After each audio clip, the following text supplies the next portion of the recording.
ഏവർക്കും ഇന്നത്തെ ക്ലാസ്സിലേക്ക് സ്വാഗതം. നമ്മൾ ഇന്ന് സംഘാമികൾ എന്ന അധ്യായത്തിലെ ഏതാനും കുറച്ച് ക്വസ്റ്റ്യൻസ് ആണ് ചെയ്യാൻ പോകുന്നത്. ചോദ്യം ഓക്കെ. ത്രികോണം ABC, ഇതിന്റെ വശങ്ങളുടെ മധ്യബിന്ദുക്കളാണ് ഡിയും ഇയും എഫും. ത്രികോണം ABCയുടെ AB, BC, AC എന്നിവയുടെ മധ്യബിന്ദുക്കളാണ് എഫും ഡിയും ഇയും. ഓക്കെ, ആ മധ്യബിന്ദുവിലേക്ക് വരച്ചിരിക്കുന്ന വരകളാണ് ഈ മൂന്ന്. അവർ ജീവി കൂട്ടിമുട്ടി മധ്യബിന്ദുവിലേക്ക് വരക്കുന്നത് നമ്മൾ എന്താ പറയാ, നമ്മൾ പഠിച്ചു മധ്യമം അല്ലെങ്കിൽ കേന്ദ്രകം അല്ലെ, സെൻട്രോയിഡ് പറഞ്ഞു. അതാണ് ഈ പോയിന്റ്. തെളിയിക്കേണ്ടത് BE plus CF greater than 3/2 BC. BE എന്ന ഈ ഒരു കണ്ട സെൻട്രോയിഡ് കേന്ദ്രം കണ്ട, അതുപോലെ CF എന്ന ഈ വര കേന്ദ്രം ഇതാ, ഈ ഒരു മധ്യമവും ഈ ഒരു മധ്യമവും കൂട്ടിയാൽ ഈ നീളവും കൂട്ടിയാൽ ഗ്രേറ്റർ ദാൻ 3/2 BC.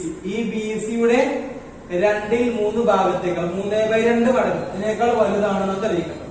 ഓക്കെ, തുടങ്ങാം നമുക്ക്. എങ്ങനെയാ വെച്ചാൽ നമ്മള് ഒരു ത്രികോണം വരച്ചാൽ, ഏത് ത്രികോണമാണ്, ത്രികോണം, ബൃഹത്രികോണം, മട്ടത്രികോണം, വശങ്ങൾ വരെ വലിപ്പായിക്കോട്ടെ, സമപാർശ്വം 2 വർഷം തുല്യായിക്കോട്ടെ, 3 വർഷം വ്യത്യസ്തമായിക്കോട്ടെ, ഏത് ത്രികോണത്തിന്റെയും 3 വശങ്ങളുടെ നീളത്തിന്റെ പ്രത്യേകത അതിൽ ചെറിയ 2 നീളങ്ങളുടെ തുക വലിയതിനേക്കാൾ വലുതായിരിക്കും അല്ലെ. ഏത് 3 സംഖ്യകൾ കൊണ്ടും ത്രികോണം നിർമ്മിക്കാൻ കഴിഞ്ഞോളന്നില്ല. 5, 6, 20 5ഉം 6ഉം 20 വശമുള്ള ഒരു ത്രികോണം നിർമ്മിക്കാൻ പറ്റില്ല. കാരണം ഇതിലെ ചെറുത് 2 ഏതാ, 5ഉം 6ഉം. ഇത് രണ്ടും കൂട്ടിയാൽ ആ വലിയ സംഖ്യയുടെ അപ്പുറത്താണെങ്കിൽ മാത്രമേ അവയെ കൊണ്ട് ത്രികോണം ഉണ്ടാക്കൂ. 5ഉം 6ഉം കൂട്ടിയ 20-അപ്പുറം പോകില്ല. ഇവിടെ 12 കൊടുത്തു, കൂട്ടി നോക്കാം 5ഉം 6ഉം ഇതിനപ്പുറം പോകില്ല, 11 ആണ്. 9 5ഉം 6ഉം കൂട്ടി നോക്കാം, 9-ന്റെ അപ്പുറത്തല്ലേ, ഇതുകൊണ്ട് ത്രികോണം ഉണ്ടാകും. 10 കൊടുത്തു, അതോടെ മാറ്റിക്കോ, 10 കൊടുത്തു, 5ഉം 6ഉം 10, 5ഉം 6ഉം ചെറുത് 2 കൂട്ടിയാൽ 11-ന്റെ അപ്പുറത്താണ് ത്രികോണം വരക്കാൻ. ഇനി 10-ന് പകരം 11 കൊടുത്തു നോക്കാം, 5ഉം 6ഉം കൂട്ടും, ഇതിന്റെ അപ്പുറത്തല്ല, ഇത് കൂട്ടിയ 11ആണ്. അത് ഈ സംഖ്യയുടെ അപ്പുറത്തല്ല, ഇപ്പുറത്തും അല്ല, ഈ സംഖ്യയുടെ ഒപ്പമാണ്. ത്രികോണം നിർമ്മിക്കാൻ പറ്റില്ല. നിർമ്മിക്കാൻ കഴിയണമെങ്കിൽ ഏറ്റവും ചെറിയ 2 കൂട്ടിയാൽ വലിയ വശത്തിന് അപ്പുറമാണ്. എന്ന് പറഞ്ഞാൽ ഒരു ത്രികോണത്തിന്റെ ഏത് 3 വശങ്ങളിൽ ഏത് 2 വശങ്ങൾ കൂട്ടിയാലും അത് 3ാമത്തെ വശത്തിന് അപ്പുറത്തായിരിക്കും. ചെറുത് 2 കൂട്ടിയാൽ വലിയ അപ്പുറം പോകുന്നുണ്ടെങ്കിൽ ഏത് 2 കൂട്ടിയാലും മറ്റേ അപ്പുറം പോകും. ഓക്കെ, അപ്പൊ ഒരു ത്രികോണത്തിന്റെ 3 വശങ്ങളുടെ പ്രത്യേകത, ആ നീളങ്ങളുടെ പ്രത്യേകത, അതിൽ 2 സംഖ്യകൾ കൂട്ടിയാൽ 3ാമത്തെ സംഖ്യയുടെ അപ്പുറത്തായിരിക്കും. അങ്ങനെയാണെങ്കിൽ ത്രികോണം വരക്കാൻ പറ്റുള്ളൂ. അപ്പൊ ഒരു ത്രികോണത്തിന്റെ എന്ന് പറഞ്ഞാൽ അത് ത്രികോണത്തിന്റെ കാര്യമാണ്. അപ്പൊ ത്രികോണമായിട്ടുണ്ട്. ത്രികോണമായിട്ടുണ്ടെങ്കിൽ ആ 3 വശങ്ങൾക്കുള്ള പ്രത്യേകത ഏത് 2 സംഖ്യ കൂട്ടിയാലും 3ാമത്തെ സംഖ്യയേക്കാൾ വലുതായിരിക്കും. ഓക്കെ, അപ്പോ ഈ വരച്ചിരിക്കുന്നതൊക്കെ മധ്യമങ്ങളാണ്. നടുവിലേക്ക് വരക്കുന്ന വരകളുടെ പേരാണ് മധ്യമങ്ങൾ. അവർ കൂട്ടിമുട്ടുന്ന ഈ ബിന്ദുവിന്റെ പേരാണ് കേന്ദ്രകം അല്ലെങ്കിൽ സെൻട്രോയിഡ്. ആ കേന്ദ്രകം സെൻട്രോയിഡ് ഈ ബിന്ദു ഈ വരയെ 2:1 കട്ടി, 2:1, ഇത് 2, ഇത് 1, ഇത് 4 സെന്റിമീറ്റർ ആകുമ്പോൾ അതിന്റെ പകുതി 2. ഇത് എത്ര ഉണ്ട് അതിന്റെ പകുതി? 2:1 കട്ടി എന്ന് പറഞ്ഞാൽ ഇത് എത്രയാണോ അതിന്റെ പകുതി ഉണ്ടാവും. ഇത് 30 സെന്റിമീറ്റർ ആണെങ്കിൽ ഇത് 15 ഉണ്ടാവും. ഇനി ഇത് 20 ആണെങ്കിൽ ഇത് അതിന്റെ ഇരട്ടി ഉണ്ടാവും, 40 ഉണ്ടാവും. അത് 8 ആണെങ്കിൽ ഇത് 16 ഉണ്ടാവും. ഇത് 8 ആണെങ്കിൽ അതിന്റെ പകുതി അത് ഉണ്ടാവും. ഇത് 5 ആണെങ്കിൽ ഇത് മാത്രം 10 ഉണ്ടാവും, എന്ന് പറഞ്ഞാൽ മൊത്തം 15 ഉണ്ടാവും. ഇത് 10 ആണെങ്കിൽ ഇതിന്റെ ഇരട്ടി ഇതുണ്ടാവും, 20 ഉണ്ടാവും. അപ്പൊ ഇത് 10 30 ഉണ്ടാവും. ഇനി ഇത് 8 ഉണ്ടെങ്കിൽ ഇത് അതിന്റെ പകുതി ഉണ്ടാവുള്ളൂ, 4. അപ്പൊ 8 4 12. മൊത്തം ഈ വരയുടെ മധ്യം എടുക്കുക, ഒരു മധ്യമം. ആ മധ്യമത്തിനെ 3 തുല്യ ഭാഗങ്ങളാക്കും. 18 ആണെങ്കിൽ 6, 6, 6. ഇത് 18 സെന്റിമീറ്റർ നീളമുണ്ടെന്ന് കരുതിയോ, കരുതിയോ? എങ്കിൽ അതിന് 3 തുല്യ ഭാഗമാകുമ്പോ 6, 6, 6. അതിൽ ഒരളവ് ഒന്ന് ഇതും വരും, ബാക്കി 2 വരും. ഇത് 6 ബാക്കി 2 12. ഇത് മൊത്തം 15 ആണെങ്കിൽ അതിന് 3 തുല്യ കഷ്ണം, 3 തുല്യമാണ്, 5, 5, 5. എങ്ങനെയും 3 ആക്കിയിട്ട് കാര്യമില്ല. 10, 2, 3 ആൾക്കാരെ 15 അല്ലേ? അങ്ങനെയല്ല, 3 തുല്യ ഭാഗങ്ങളാക്കുക. 5, 5, 5. അതിൽ ഒരു ഭാഗം ചെറുതും ബാക്കി വരുന്ന 2 തുല്യ ഭാഗങ്ങളില്ലേ, അത് 2 പേരും എന്ന് പറഞ്ഞാൽ ഇതിന്റെ ഇരട്ടിയിരുന്നു. മൊത്തം ഉള്ളതിന്റെ 3ൽ ഒരു ഭാഗം ഇവരെടുക്കും, 3ൽ 2 ഭാഗം ഇവരെടുക്കും. ഇതാണ് 2:1 പ്രത്യേകത. അപ്പോ നമുക്ക് തുടങ്ങാം. ഈ വരുന്നു ബി ഇ കണ്ടാ, ബിന്ന് ഇ വരെ ആലോചിക്കണം. അതിലെ ചെറിയ ഭാഗം ഇത് തന്നെ ഇരട്ടിണ്ട്. ഇത് ഇ ജി ആണ്, ഇത് ബി ജി ആണ്. ബി ജിയുടെ പകുതിയാണ് ഇ ജി, അല്ലെങ്കിൽ ഇ ജിയുടെ ഇരട്ടിയാണ് ആര്? B G. ഇനി അതുമല്ലെങ്കിൽ ബിന്ന് ഇ വരെ ആലോചിക്കുക, വലിയ വര ബി ഇ. അതിന്റെ 3ൽ 2 ഭാഗമായിരിക്കും ഇവ അല്ലെ? ബി ഇയുടെ 3ൽ 2/3 ഭാഗം ഇവനുണ്ട്.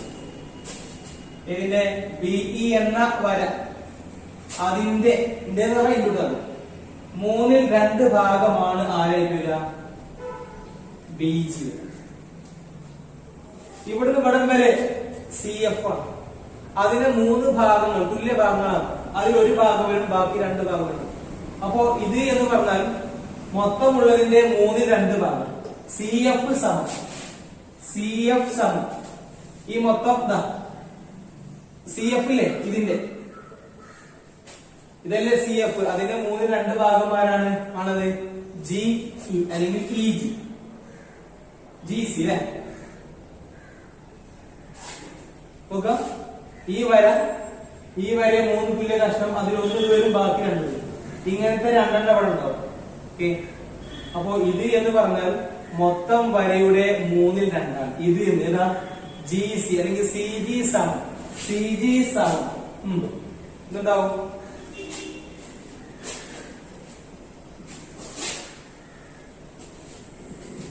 ഇവിടെ പറഞ്ഞ മരത്തിനോട് നോക്ക്, ഇത് മൊത്തം ഏതാണ്?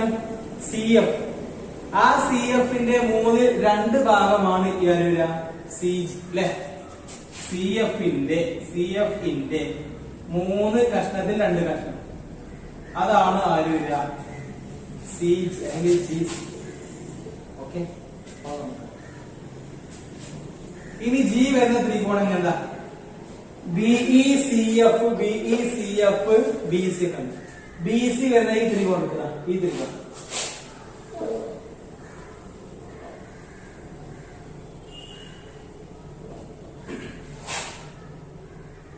ത്രികോണം നോക്കാം. നമ്മൾ ചിത്രതാണ്, നമ്മൾ ആദ്യം തുടങ്ങേണ്ടത് എങ്ങനെയാണ്? എ ഡിയും ബിഇയും സി എഫും മധ്യമങ്ങളാണ്. അവ ജിയിൽ 2:1 കൂട്ടിമുട്ടുന്നു. അതുകൊണ്ട് ഈ 2 വരികളിൽ. പിന്നെ ഈ ത്രികോണം ഏതാ? ത്രികോണം ബി സി ജി. ആ ത്രികോണത്തിൽ നോക്കും. ഈ ത്രികോണത്തിൽ ഇതും കൂട്ടിയാൽ ഇതിലെ 3 വശങ്ങൾ, ഇതൊരു ത്രികോണമാണ്. ഇതിൽ ഏത് 2 വശം കൂട്ടിയാൽ 3ാമത്തെ വശത്തിനേക്കാൾ വലുത്. ഇത് 2 കൂട്ടിയാൽ വലുതായിരിക്കും ഇതിനേക്കാൾ. ഇത് 2 കൂട്ടിയാൽ വലുതായിരിക്കും അതിനേക്കാൾ. ഇത് 2 കൂട്ടിയാൽ വലുതായിരിക്കും അതിനേക്കാൾ. അപ്പോ ഇത് 2 കൂട്ടി ഏതൊക്കെ? B G plus G C. അത് കൂട്ടിയാൽ നമുക്കറിയാം വലുതാണ് ആരേക്കാൾ? ബി സിയേക്കാൾ. ഇത് നമുക്കറിയുന്ന കാര്യം, ഏത് ത്രികോണം. ഇനി ബി ജിക്ക് പകരം ഇത് പറയാം. ഏതാ? ബി ജിയെ കണ്ടാൽ ഇത്രയും പറയാം. ബി ജിക്ക് പകരം എന്താ പറയാ? BE into 2/3 plus G C അല്ലെങ്കിൽ സി ജിക്ക് പകരം അത്രയും പറയാം. ഏതാ? C F into 2/3. ഈ ചിഹ്നം അതുപോലെ ഇടാം, ബി സിയും അതുപോലെ. ഇതാ ഈ ഗ്രേറ്റർ ദാൻ ബി സി അതുപോലെ, വലുതാണ് ബി സി അതുപോലെ. ഇത്രയും ഭാഗത്തേക്ക് നോക്കൂ നിങ്ങൾ. ബിഇ ഇൻറ്റു 2/3, ഇവിടെ സി എഫ് ഇൻറ്റു 2/3. അപ്പൊ രണ്ടിനും കോമൺ ആയിട്ട് പൊതുവായിട്ട് 2/3 ഉണ്ട്. ഇതിലുണ്ട് 2/3, അതിലുണ്ട് 2/3. അപ്പൊ 2ൽ നിന്ന് 2/3 പുറത്തെടുക്കാം. ഇവിടുന്ന് 2/3, ഇവിടുന്ന് 2/3 പുറത്തു. ഇവിടെ പിന്നെ എന്താ? ബിഇ അല്ലെ? പ്ലസ് ഇവിടുന്നോ C F. BE plus BE plus CF. Okay, ഇങ്ങനെ വീണ്ടും greater than BC BE plus CF എഴുതി. ഇത് എഴുതി ഈജിന്റെ അടുത്ത് കിട്ടും. ഇവിടെ 2/3 അല്ലേ, അതിൽ 2 ഹരിക്കണം 3 അങ്ങോട്ട് പോകുമ്പോ ഇവിടെ കൂട്ടണം. ഇവിടെയുള്ള ഹരിക്കണം 3 അത് ഇങ്ങോട്ട് വരുമ്പോ ഗുണിക്കണം 3. ഈ 3 വിളിക്കും കേട്ടോ.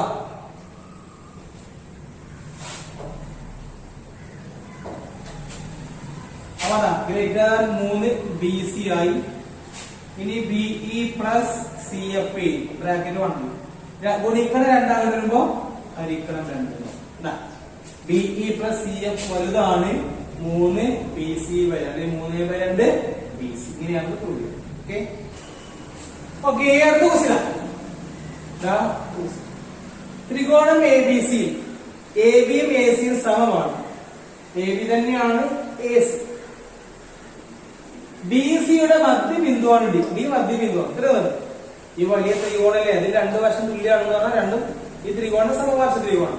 ഈ വശത്തിന് നടുവിലേക്ക് വരച്ചിരുന്ന വരെയാണ് ഈ ഏരിയ. അപ്പൊ D നടുവാണ് അർത്ഥം. ഓക്കെ, അങ്ങനെയാണെങ്കിൽ കേന്ദ്രകവും അന്തർവൃത്ത കേന്ദ്രവും പരിവൃത്ത കേന്ദ്രവും ഓർത്തോ സെന്ററും ഒക്കെ AD എന്ന ഈ വരയിലാണ് എന്ന് തെളിയിക്കും.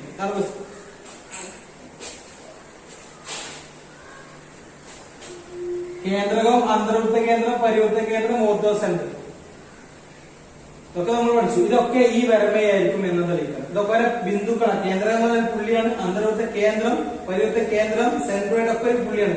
ആ പുള്ളികൾ ഒക്കെ ഈ വരയിലായിരിക്കും എന്നാണ് തെളിയിക്കുന്നത്. നമുക്ക് ഈ കാര്യങ്ങൾ മൊത്തത്തിൽ ഒന്നിച്ച് പറയാം. നമ്മൾ 4 കാര്യങ്ങൾ പഠിച്ചത്. ഏത് ത്രികോണത്തിന്റെയും 3 കോണുകൾ സമഭാജി ഈ കോണിന്റെ നടുവിലൂടെ വരയ്ക്കുക. ഈ കോണിന്റെ നടുവിലൂടെ ആ കോണിന്റെ നടുവിലൂടെ വരച്ചാൽ ഇവരൊക്കെ സംഗാമികളായിരിക്കും, കൺകറന്റ് രേഖകളായിരിക്കും. ഒരു ബിന്ദുവിൽ കൂടിയാണ് കടന്നു പോകുക. അതാ ഈ ബിന്ദുവിനെയാണ് ആ ത്രികോണത്തിന്റെ അന്തർവൃത്തത്തിന്റെ കേന്ദ്രം എന്ന് പറയുന്നത്. ഓക്കെ, അതാണ് നമ്മൾ ഈ പറഞ്ഞത്. ഇനി ഏത് ത്രികോണാണെങ്കിലും വശത്തിന് നടുവിലൂടെ 90 വരക്കാം. അതാണ് വശത്തിന്റെ ലംബസമാധി. ഈ വശത്തിന്റെ ലംബസമാധി, ആ വശത്തിന്റെ ലംബസമാധി, 3 വശത്തിന്റെ ലംബസമാധികൾ ഒരു പുള്ളിയിൽ കൂടി കടന്നു പോകും. ഇതിനെ പരിവൃത്തത്തിന്റെ കേന്ദ്രം എന്ന് പറയും. ഓക്കെ,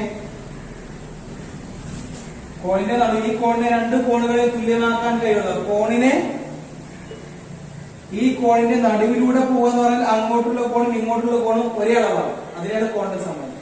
വശങ്ങളുടെ ലംബസമാധി പറഞ്ഞാൽ ഒരു വരയുടെ നടുവിലൂടെ പോകണം 90 ഡിഗ്രി. ഈ വരയുടെ നടുവിലൂടെ പോകണം 90 ഡിഗ്രി. അതാണ് വശങ്ങളുടെ ലംബസമാധി. അതാണ് പരിവൃത്ത കേന്ദ്രം. പിന്നെ കേന്ദ്രവും ഓർത്തോ സെന്ററും. കേന്ദ്രം ഇപ്പൊ നമ്മൾ പറഞ്ഞു. ഇവിടുന്ന് ഈ വശത്തിന്റെ നടുവ്, ഇവിടുന്ന് ആ വശത്തിന്റെ നടുവ്, ഓരോ വശത്തിന്റെയും നടുക്ക് വരെ അതിനാണ് എന്താ പറയാ കേന്ദ്രകം അല്ലെ, സെന്റർ വരുന്നത്. ഓക്കെ, ഇനി കേന്ദ്രകം പറഞ്ഞു. Ortho centre. ഓർത്തോ സെന്റർ എന്ന് പറഞ്ഞാൽ ഉന്നതികൾ വരെ ഇവിടുന്ന് നടുക്കല്ല 90 ആവുന്ന സ്ഥലത്തേക്ക്, ഇവിടുന്ന് 90 ആവുന്ന സ്ഥലത്തേക്ക്, നടുക്കാണില്ല, ഇവിടുന്ന് 90 ആവുന്ന സ്ഥലത്തേക്ക് വെച്ചാൽ അതും സംഗാമികളാണ്. ലംബങ്ങൾ വരയ്ക്കുക, ലംബങ്ങൾ ചേർന്നുണ്ടാവുന്ന ബിന്ദു, അതിനെയാണ് ഓർത്തോ സെന്റർ. അപ്പൊ ഈ 4 പുള്ളികളും, ഈ പുള്ളി അന്തർവൃത്ത കേന്ദ്രം എന്ന പുള്ളി, പരിവൃത്ത കേന്ദ്രം എന്ന പുള്ളി, ഓർത്തോ സെന്റർ എന്ന പുള്ളി, അതേപോലെ സെന്റർ എന്ന ഈ 4 പുള്ളികളും ഈ ചിത്രത്തിൽ ഈ വരമയായിരിക്കും എന്നാണ് തെളിയിക്കേണ്ടത്. തുടങ്ങല്ലേ. ത്രികോണം ABC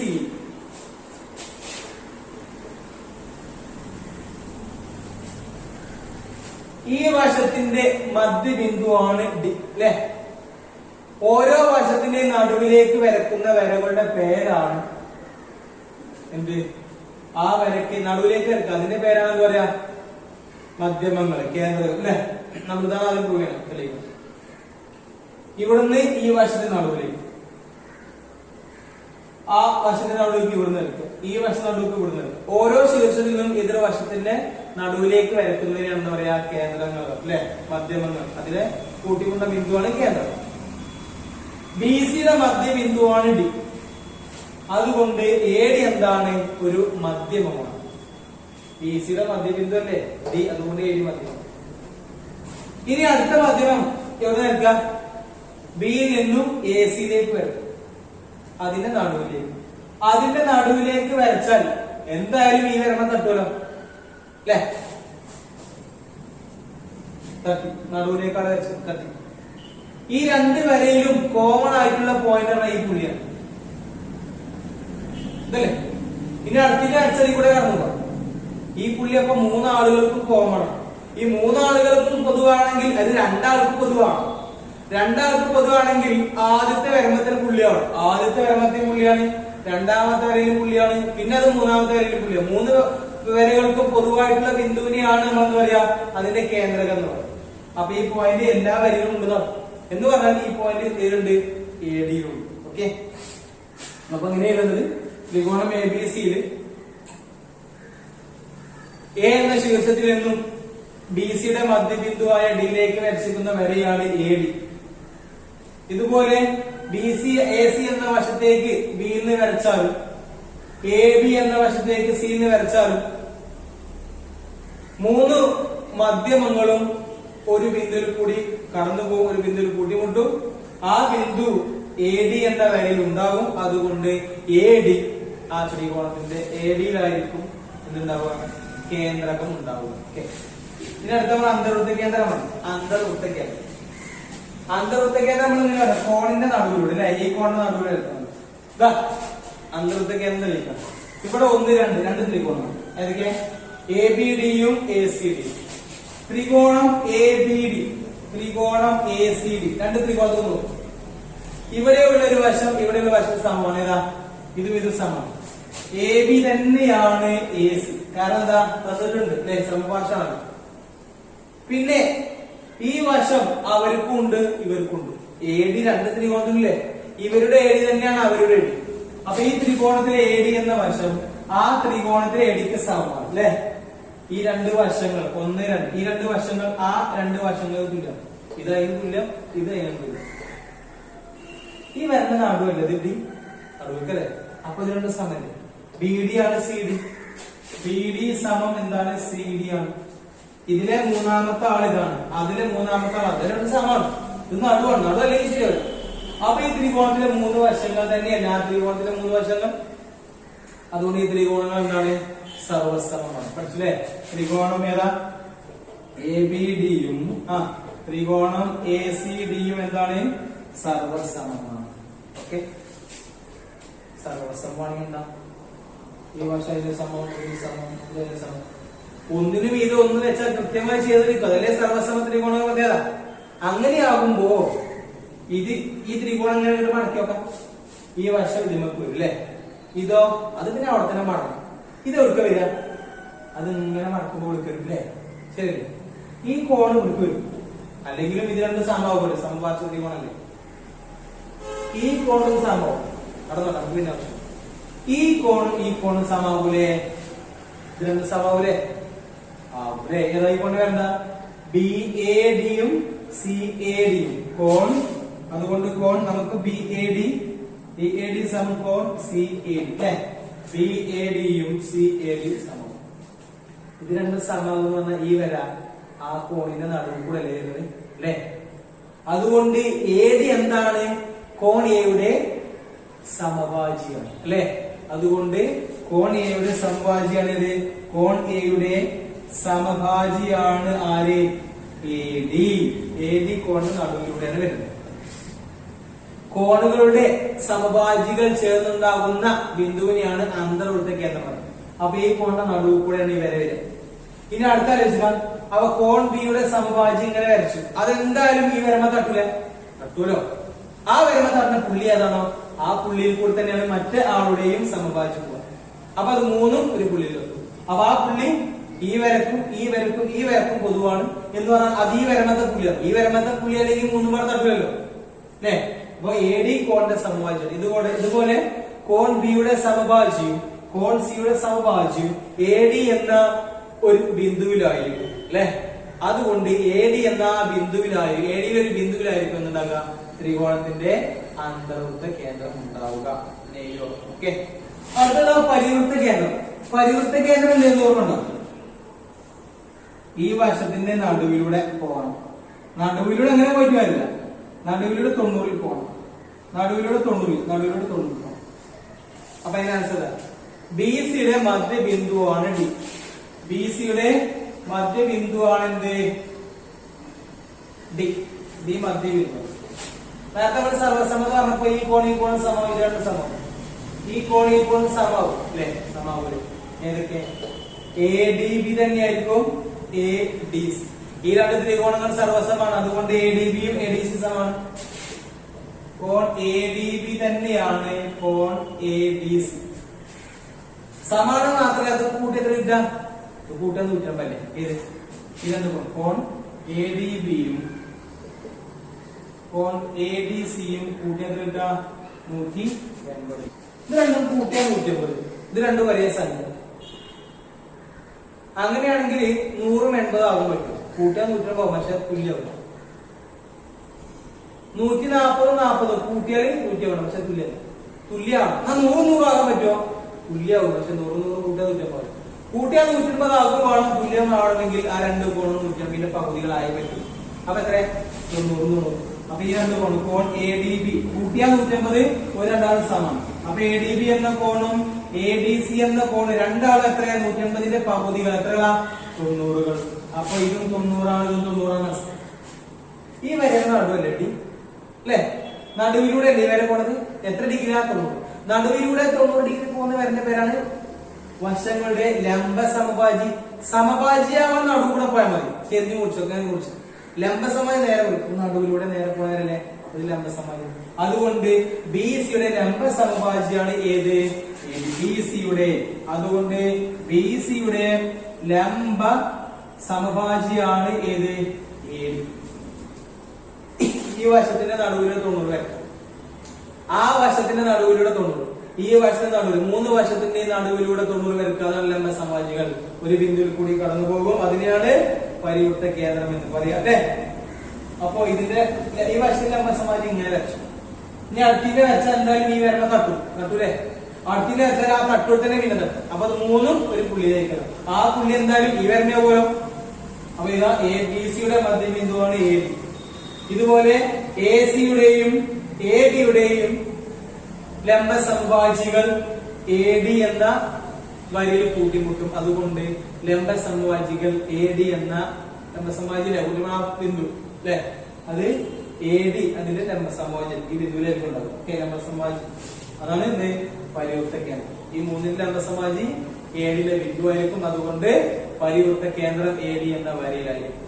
ഇനി അവസാനത്ത് ഓർത്തോ സെന്ററാണ്. ഓർത്തോ സെന്ററിന് ഇത്ര പണിയുള്ളൂ. ഇവിടുന്ന് വരക്ക നടുക്കല്ല, നടുക്കാലും 90 ആവുന്ന സ്ഥലം. ഇവിടുന്ന് വരക്ക 90 ആവുന്ന സ്ഥലം. ഇവിടുന്ന് വരക്ക 90 ആവുന്ന സ്ഥലത്തേക്ക് വരക്ക. ആ പുള്ളിയാണ് ഓർത്തോ സെന്റർ. ഇത് 90 ആവുന്ന സ്ഥലമാണല്ലോ. ഇവിടുന്ന് 90 ആവുന്ന സ്ഥലമാണ്. എ ഡി എന്നുള്ളത് ബി സിക്ക് ലംബമാണ്. ഇവിടെ രണ്ടും 90 ഡിഗ്രിയാണ്. അതുകൊണ്ട് എ ഡി എന്താണ്? ഉന്നതിയാണ് അല്ലെ? ഇതുപോലെ ബിയിൽ നിന്നും എ സിയിലേക്ക് ഉന്നതി വരച്ചാൽ അത് എ ഡിയിൽ തട്ടും. സിയിൽ നിന്നും എ ബിയിലേക്ക് ഉന്നതി വരച്ചാൽ അതും എ ഡിയിൽ തട്ടും. 3 ഉന്നതികളും എ ഡിയിൽ കൂടി കടന്നു പോകും. എ ഡിയിൽ ഒരു ബിന്ദുവിൽ കൂടി. അതുകൊണ്ട് ആ ബിന്ദു എന്താണ്? ഇതിന്റെ ഓർത്തോ സെന്റർ ആയിരിക്കും. അടുത്ത ക്വസ്റ്റ്യൻ, ത്രികോണം എ ബി സി. എ ബിയും എ സിയും 17 സെന്റിമീറ്റർ ആണ്. ബി സി തന്നിരിക്കുന്നു 16 സെന്റിമീറ്റർ. ജി എന്നുള്ളത് ത്രികോണത്തിന്റെ കേന്ദ്രകമാണ് എങ്കിൽ ഏത് ജി വരെയുള്ള നീളം എത്രയാണെന്ന് ചോദിച്ചു. എ ജിയുടെ നീളം കാണാം. ഓക്കെ,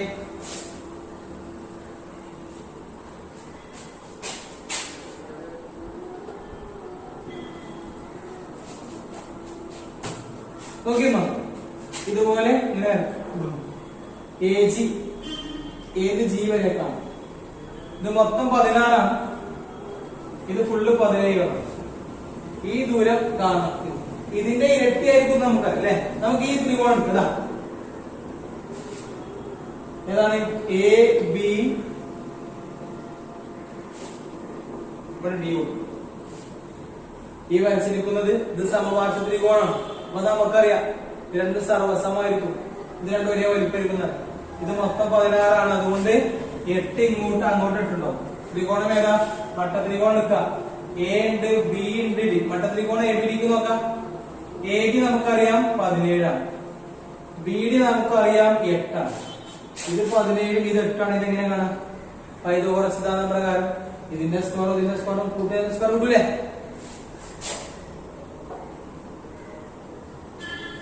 ഇതും ഇതും കൂട്ടിയ ഇതിന്റെ സ്ക്വയറും ഇതിന്റെ സ്ക്വയറും കൂട്ടിയ സ്ക്വയറും എനിക്കാണ് ബി ഡി സ്ക്വയറും ബി ഡിന്റെ സ്ക്വയറും എ ഡിന്റെ സ്ക്വയറും കൂട്ടിയാൽ നമുക്ക് എ ബി സ്ക്വയറും. ഓക്കെ, 8 സ്ക്വയറും ബി ഡിക്ക് പകരം 8 സ്ക്വയറും.